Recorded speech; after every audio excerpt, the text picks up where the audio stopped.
Hello there, welcome to another Enspiral podcast. And today we're here with Bridget and Mel that are resurfacing into the world straight after the SummerFest. I'm super excited to talk a little bit about that. How are you landing into the reality outside of the gathering?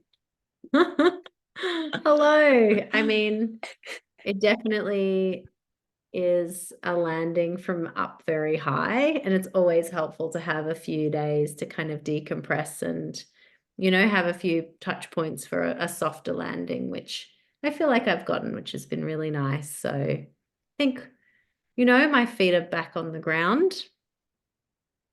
Mm. Yeah, I think that's exactly right. Mm. And we've talked about many times and kind of learned that these fests sort of need like an on-ramp and they need an off-ramp.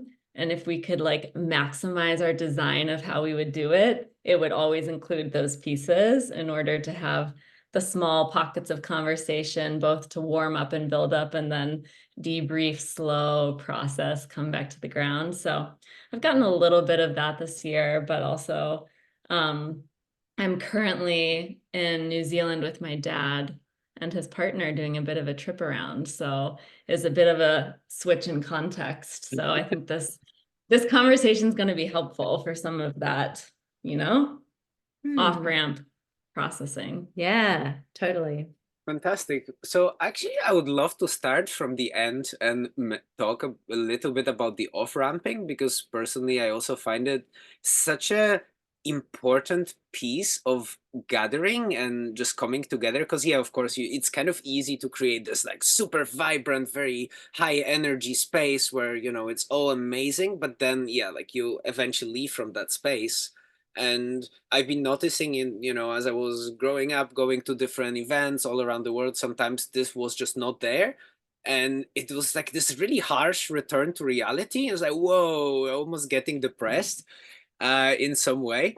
So yeah, I'm curious if there's some kind of already processes or design pieces that you're planting there. Is it part of the gathering design, or is it more kind of left with individuals that already have this sensibility that, yeah, I probably should have take like 3 days after the gathering just to land smoothly? That's a super interesting question. And I'm just like sensing into what's there. The Winterfest that we hosted immediately came to mind, just as like a point of comparison. And I was sort of starting to think about, oh, what are some of the pieces that were different with that one? Because um, for Winterfest, we were actually in Mel's home, like the new home that Mel and Marty were moving into and the old home that they were moving out of. So it wasn't like a rented space. Um, and therefore, people were able to arrive into the space and also linger longer in the space on the aftermath. So we kind of felt like we almost had a week of like post Winterfest that had overlapping Mm. conversations, meetups, even some people who are still staying at the place with us for the few days afterwards. Mm-hmm. Yeah.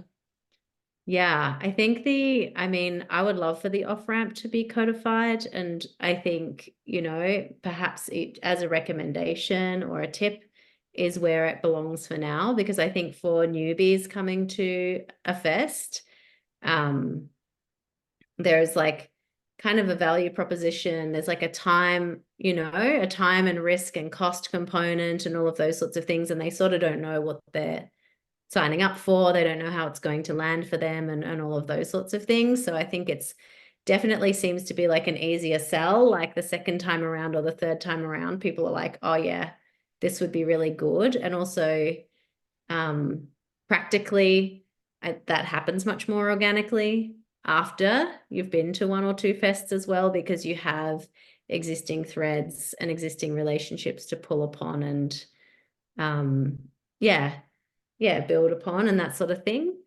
Um, in terms of the off ramp, when you asked, there's like two things that kind of come to my mind. One is like the sense making to distill the essence, because you kind of come off with like a lot of things, maybe 50 things, and then like 20 people, and then infinite possibilities, you know, that sort of thing.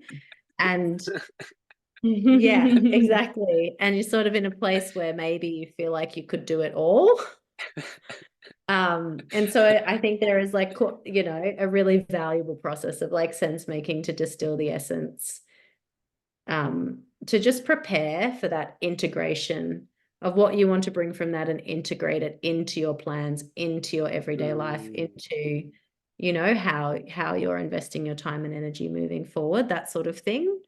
And then the second thing that came to my mind was like the emotional hangover, or like the vulnerability hangover that can happen after a fest sometimes. And I must say, I don't know exactly. I don't know if there's codifiable recommendations for that, but do you have any thoughts? Well, one of the pieces that came to my mind as you were talking was kind of like the sooner rather than later kicking up of channels to continue conversations. And I've seen that happen in the like quick formation of pods. Like if someone is interested either in a particular topic or a particular kind of way of being connected, you have a care pod experience. The initiating of those sooner rather than later and the communication channels that are already being used has seemed to like help kind of keep a container or connection or way to keep stepping in, which may help attend to some of that, just in terms of it's a clear way to stay in conversation with people that you've been sharing with deeply. Yep. As you were sharing, I kind of had this visualization of it, so I just drew it quickly. So it's kind of like you're coming from this rhythm that already exists, that is those dots, that those are those kind of recurring connections, pods or something. And then as this gathering appears, it's like, yay, everything widens. But then what you mentioned afterwards, like, okay, it's very important to then converge this energy and actually, okay, where do I want to focus with it? Because if I just leave it open, it's kind of like, very confusing space. And then like following up with the kind of dots behind it, like, okay, the rhythm continues. And then if we imagine it as this kind of continuous cyclical thing, then it's almost like it's just this continuous tapestry of okay, we're keeping in relation, and then we have this moment when possibilities happen, and then okay, let's weave it all together again and return to our worlds. Definitely. Maybe from here we could segue a little bit to what you were mentioning as we were checking in, Bridget, about this kind of focus that you have and the interest of rituals and rhythms, and how this all connects with like we have these gatherings that exist regularly, right? It's one of the heartbeats, or the heartbeat really, of Enspiral. Tell me more about it. I'd love to hear how you feel about that. Very broad question, I know. That's deliberate. It's great. Well, for myself, just as like, I guess a little anecdotal story into it, my first entry into Enspiral was at SummerFest 2023. So very recently, it's like I've just come 1 year full circle. And during that SummerFest, it happened that myself, Mel, and Stephanie Aerosmith were staying in the same dorm bunk room. And because we were staying in the same dorm bunk room, our little bunk bed sisters, the idea of a Winterfest came up. And that was just like, there was energy around it. It emerged. We said yes to it. And then pretty soon after SummerFest ended up starting our meeting rhythm to begin to plan Winterfest. And now coming to 2024, back to SummerFest, one of the things I was reflecting on was how in a 1 year's time, I've grown such deep relationships with so many people. And I think a really key part of that was having a mid-year mini retreat. It was like an echo of SummerFest, but it was a smaller group. And there was a lot of people who were at SummerFest and a host of new people, some of those who ended up going to SummerFest 2024. So having that mini gathering in the year created this like other ritual rhythmic echo that I felt I could see like the threads of like weaving between the kind of bigger flagship gathering. So in my own personal experience, I guess that sort of closer rhythmic piece happening midway like ended up making so much possible. So perhaps there's like something in there to notice, or even and like both of those experiences, I moved into pods after both of them, after SummerFest with a group of people on a particular topic, after Winterfest with people on a particular topic. So all of those gatherings flowed into then another rhythmic kind of meeting with a few people that had been in the space. Yeah, and just even as you're speaking, like having these rituals that happen, they help us with our relationship with time. That's like what I'm hearing. And they like provide markers for reflection on growth, on like what has changed, like what's alive now and that sort of thing. And yeah, I've definitely heard of people refer to the SummerFest as like the new year, like beginning the new cycle, or as the Christmas gathering of the chosen family, or like the thing that marks the cycle of their journeys and stuff, which I think is really nice. Totally. It's the way in which having a cyclical and rhythmic thing allows you to get that felt sense, that felt experience of yourself 1 year later. And that happens at the individual level, and it also happens at the community level in the way that we are able to get that felt sense of this group now 1 year later. Yeah. Yep, for sure.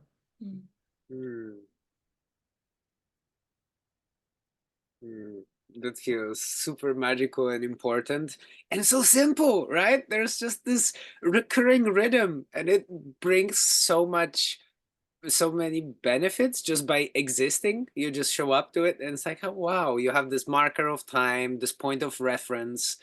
When you're sharing about this, what is coming up to me, what I'm noticing when I'm meeting with some of my friends that I haven't seen in a long time, usually my first question is to try to establish where did we see each other last time. And it's almost kind of providing this like, okay, what's the reference point? Like how many months have passed? And actually, it doesn't matter if we've seen each other 2 years ago or 6 years or 3 months, because it's just like the scale changes, right? Like we're zoom in or zoom out on different levels. But just this point of reference makes it somehow very tangible. What was the shift that happened in both of us? And then we're meeting each other in this space, so who are you now? And this is who I am right now. And yeah, I can imagine with a bigger group of people, this is just such an amplified feeling, because we all come with so much growth. Like if you're showing up to a gathering from this place of noticing, oh wow, so much have changed since the last year. Yeah, I imagine all of the people there have similar experiences. So yeah, it's just really cool to experience this amplified growth of everyone sharing one space in time. Yeah. And we're like a network that thinks a lot about complexity and emergence and cares about it as well. And so it's like a key ingredient of that. Like you have to be able to like see and sense the system to keep emerging with it. So it's like a key part of that, and being able to keep growing, evolving, regenerating, adapting, shifting. Yeah. And I feel like I feel something like a little bit opinionated coming in, Michał, to something it is that you've said, which is around like these rhythms and rituals. You talked about like catching up with friends after not seeing them for a long time. And what came up for me there is like in person is important, like it matters. It's not impossible virtually. And I definitely have had that experience before with like designing and self-facilitating like a 3-day care pod retreat, like in the pandemic across like 4 time zones, which was awesome, which actually was really awesome and retreat-like, which blew my mind. But in person does matter. And I also would say that like the regular time cadence does matter as well. Like it's not impossible without that, but I think that it does provide like the heartbeat, the pace of walking, like, you know, this sort of digestible sense of measuring the journey in a way. So yeah, they're a bit of wayfinding posts that are kind of like in the ground, and it's if you're on a path and you can see like the light, you know, that's like holding even from a distance, like the journey up until then. And also the very practical thing of like kind of somewhat being able to hold it in time as an anchor amidst like busy and emergent and like unpredictable lives, you know? I don't know if that makes sense, but like even just being able to hold in the calendar, like around this time of year, I will be cognizant of kind of planning towards arranging some kind of travel or whatnot. yeah, it's like seasons. Yeah. That makes a lot of sense. I mean, nature works in this way. I guess it's Yeah. So I'm curious, since we're talking about this rhythms and cyclicality, and you mentioned before, like both of you were organizing. So it seemed like, okay, you met in the SummerFest a year ago, and then Bunk Bed Sisters, let's host the gathering. And then a few months later, you're hosting a gathering, and now you're hosting another gathering. So, what was this journey like? It seems like very, deep dive into this very high intensity space. I'm curious, what was the learnings? What was the growth more from this perspective of holding the rhythm and building those gatherings rather than just individual gathering? Yeah, I feel like there's kind of a tapestry of like knowledge and experiences that sort of span these different constellations of people, and we're just like 2 of those people.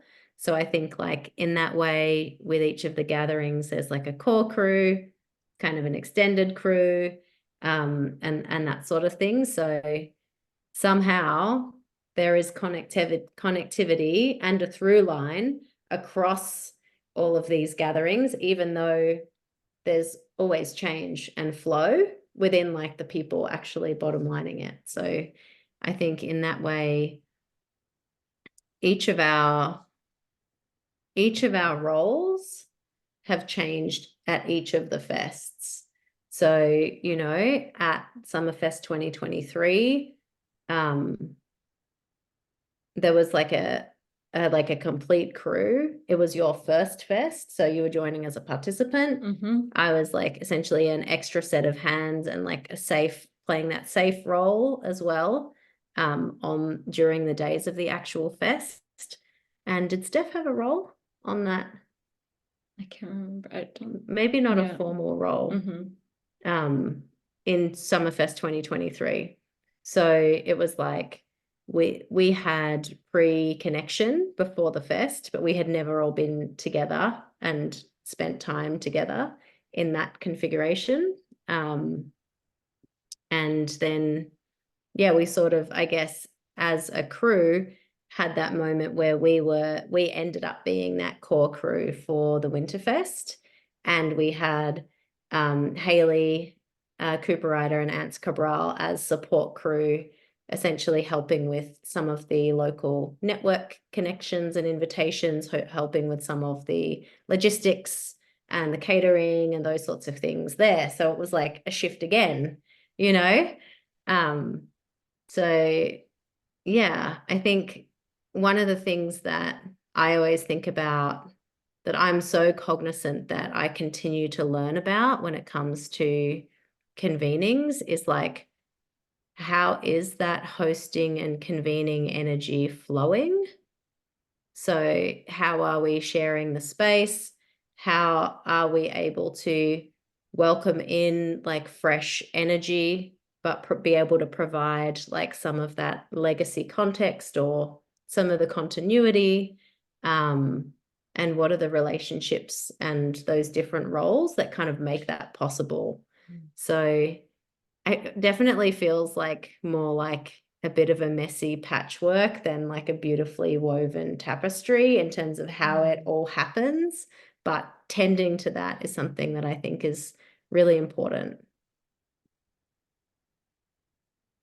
That makes sense. Totally. And I think it's so astute, actually. And like I think that there's a lot of wisdom in that, maybe even to like unpack more. I loved that so much, of like, how is power, maybe you didn't say power, but that's what Yeah. how is power flowing through?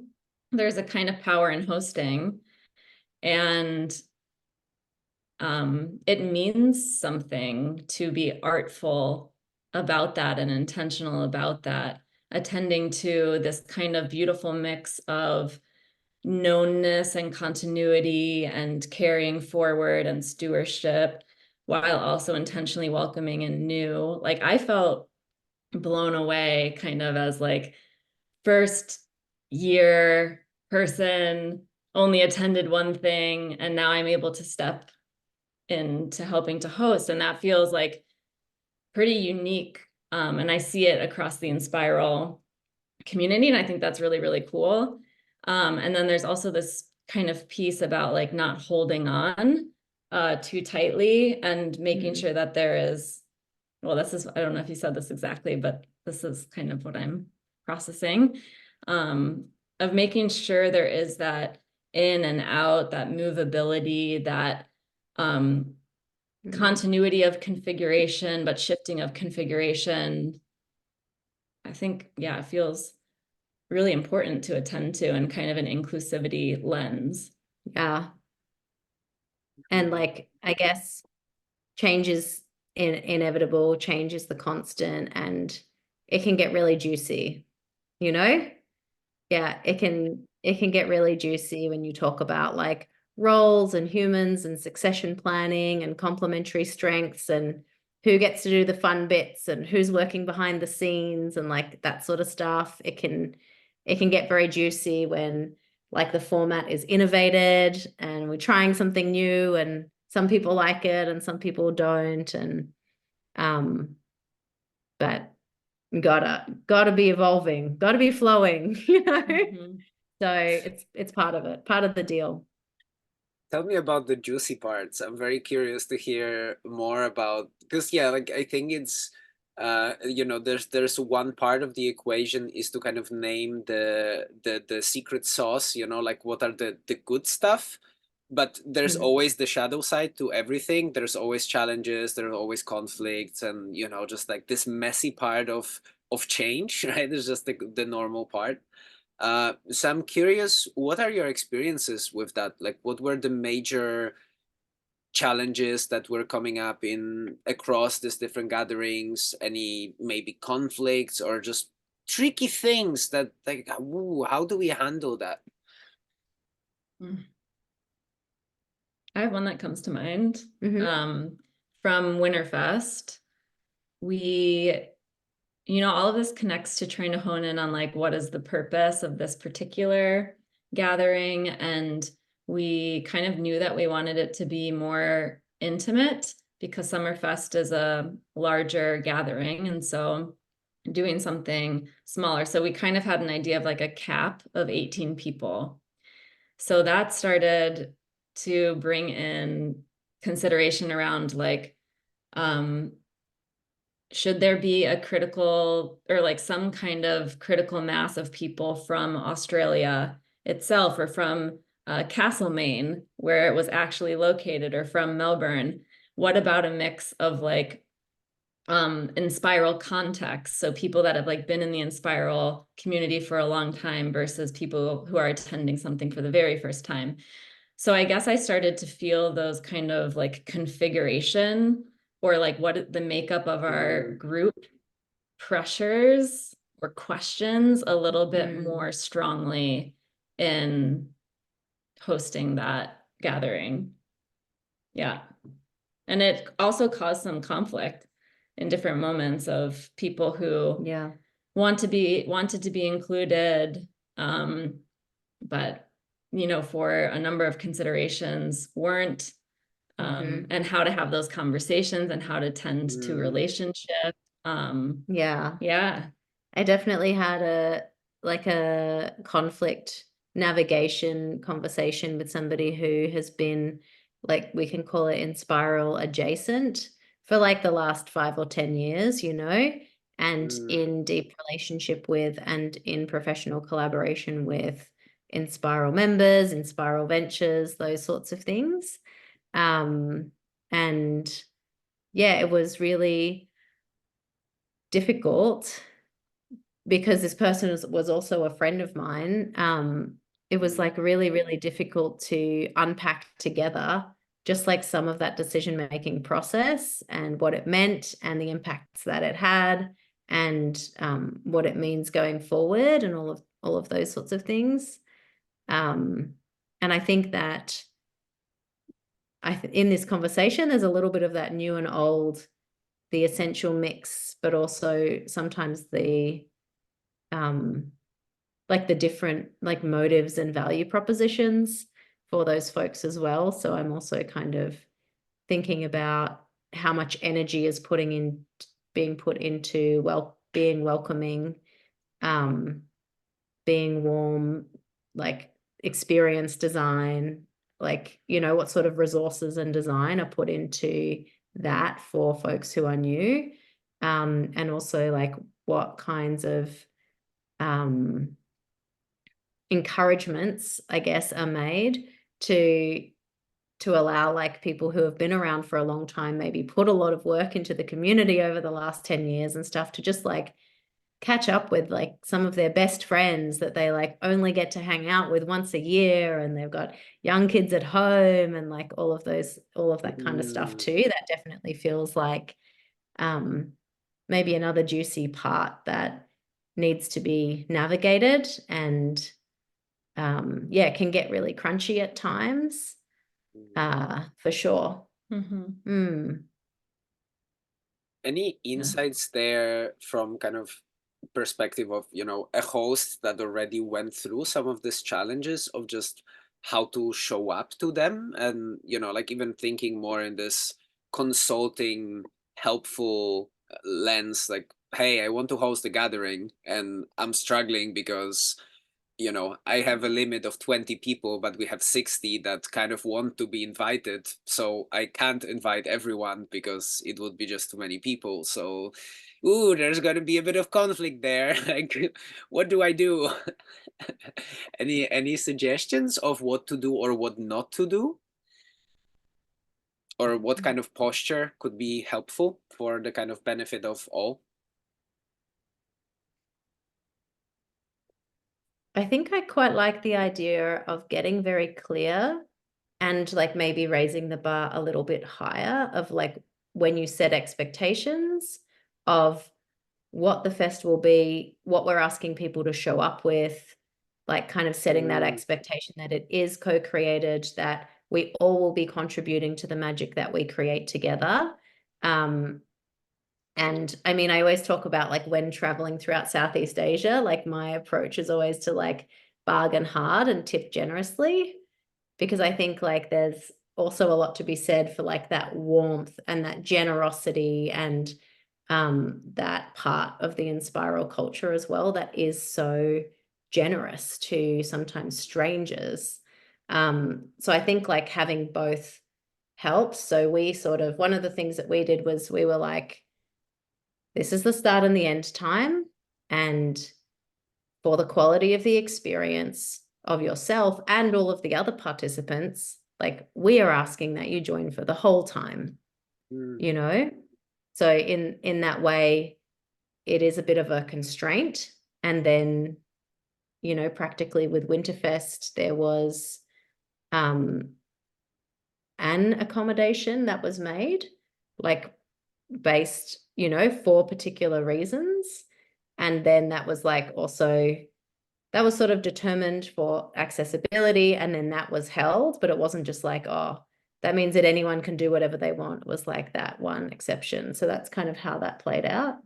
Yeah, I think that, you know, it's in the kind of realm of like the art of gathering, but doing that preemptive preparatory work, it's something I so appreciated of collaborating with Mel and Steph, was like we spent a lot of time leaning into like what feels important about this particular gathering, what feels like specific, unique to this particular gathering, and then therefore like what are the invitations or constraints around it, which is all of the preemptive work that then goes into your communications about the event itself, and then helps provide some of those like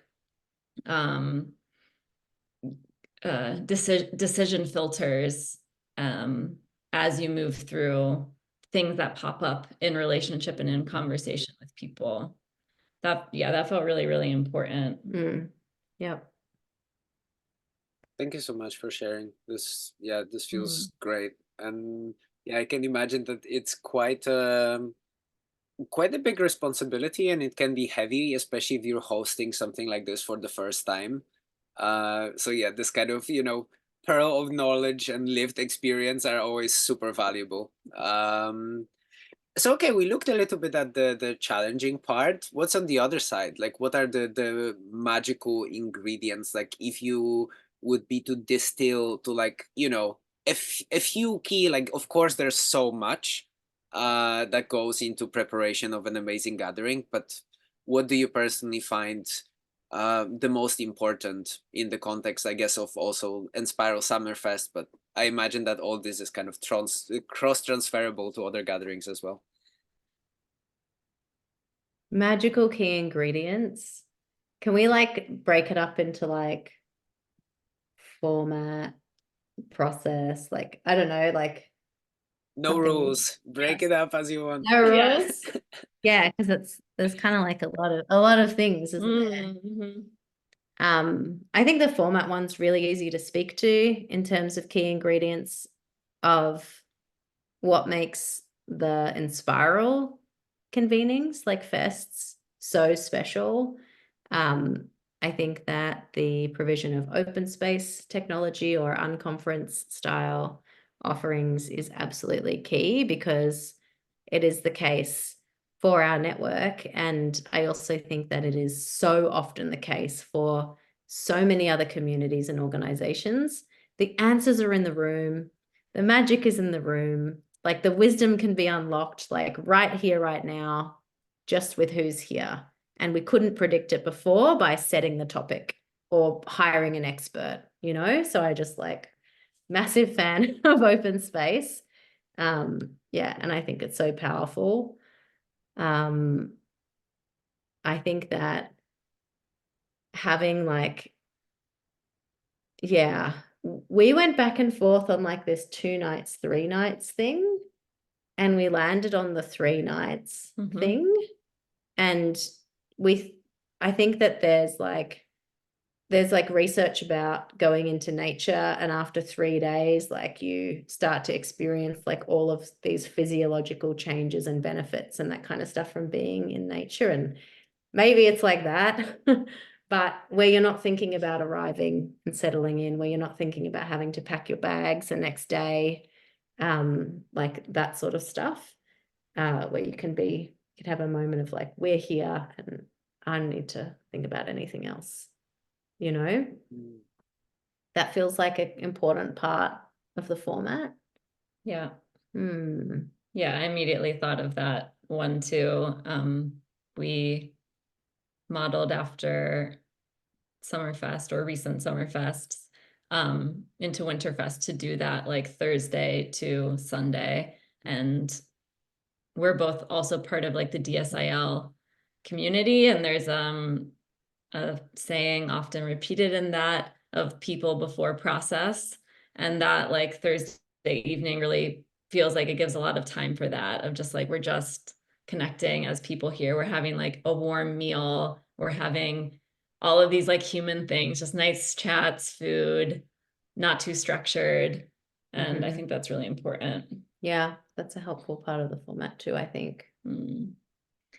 I also think of like the story circle, which always feels like a magical moment to me.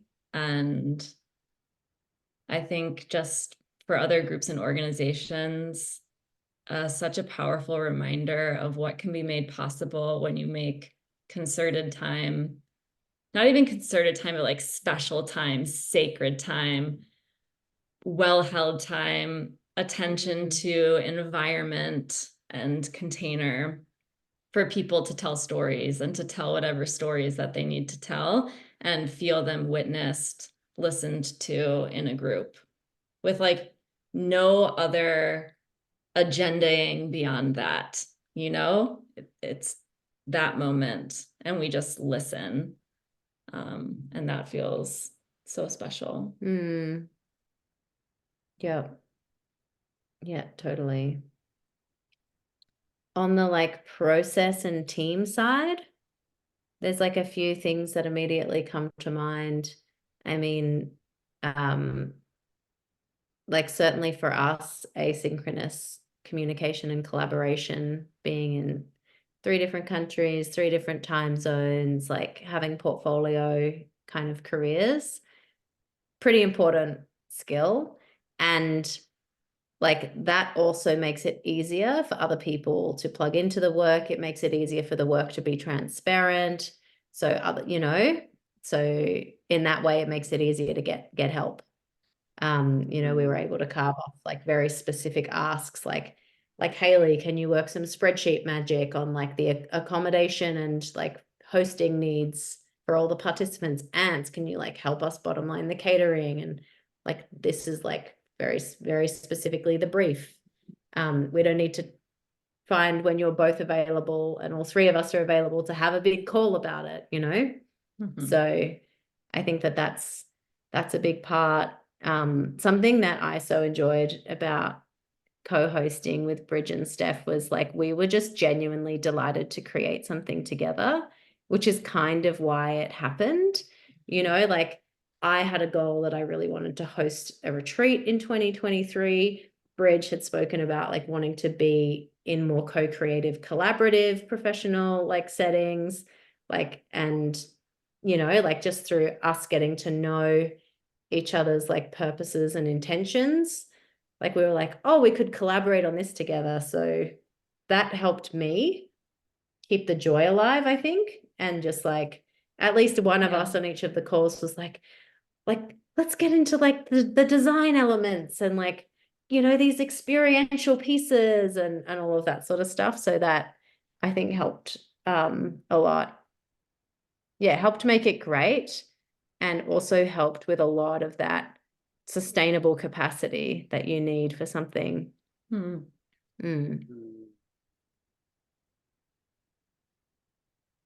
Lots of good stuff there. I hear some rumors that there's a recipe book, kind of, with all this good stuff about hosting an amazing gathering that was created kind of for our SummerFest. Are the rumors true? They are. Oh my gosh. How about that? You're right. Tell me more. Yeah, I feel like this how we organized SummerFest scene was like, it seemed to be just like this opportunity that like popped out from the sky, and this year's core crew just really like took it and ran with it. So here it is. Isn't it that looks beautiful? so beautiful. Yeah. I kind of want to turn on our light. Yeah, how's the light? Can you see? Yeah. It's like key ingredients. Uh-huh. Yeah. So these like, oh, thank you. Yeah, some really, really beautiful pictures from previous fests as well, put together in the design and all of that kind of stuff. Very happy to like talk enthusiastically about it. But it was really this year's team that pulled it together. And actually like an incredible Yelder, which is a youth elder, who was one of the Elsa, who was one of the daughters, who was the daughter of one of the core crew members, Meg's daughter, who did like a lot of this graphics here, which was I think just like so awesome and amazing too. So yeah, here's the zine.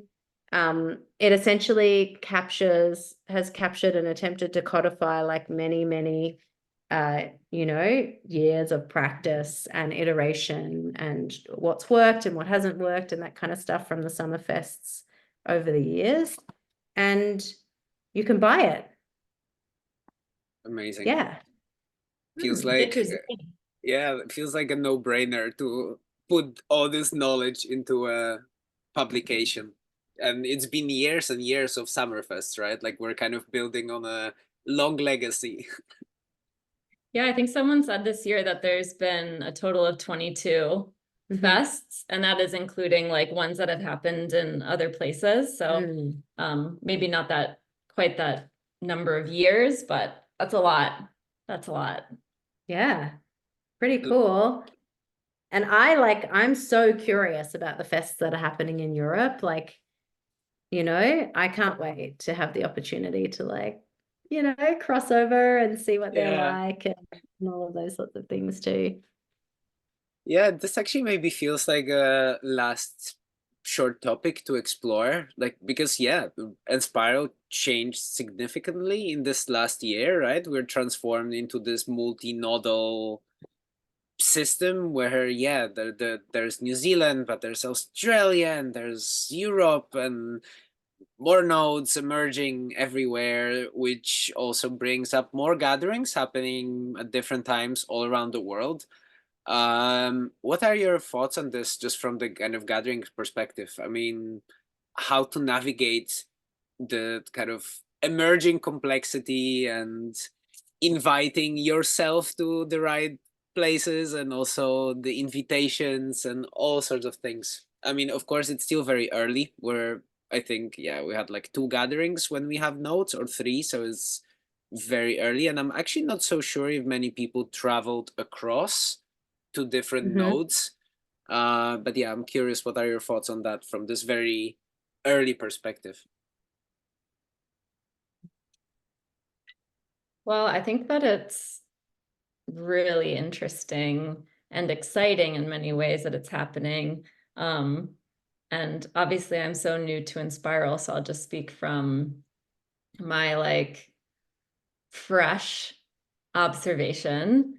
One of the things that I feel is exciting is maybe the way that it can unleash energy, agency to do something, create something without some of the barriers that might come with travel, and sort of like taking a bigger journey or a bigger leap to somewhere. So there's a kind of like, again, getting back to rhythms and rituals for folks that for whatever reasons might not be able to make an international trip. If there's one that's more accessible in their country or their region, like I like that element.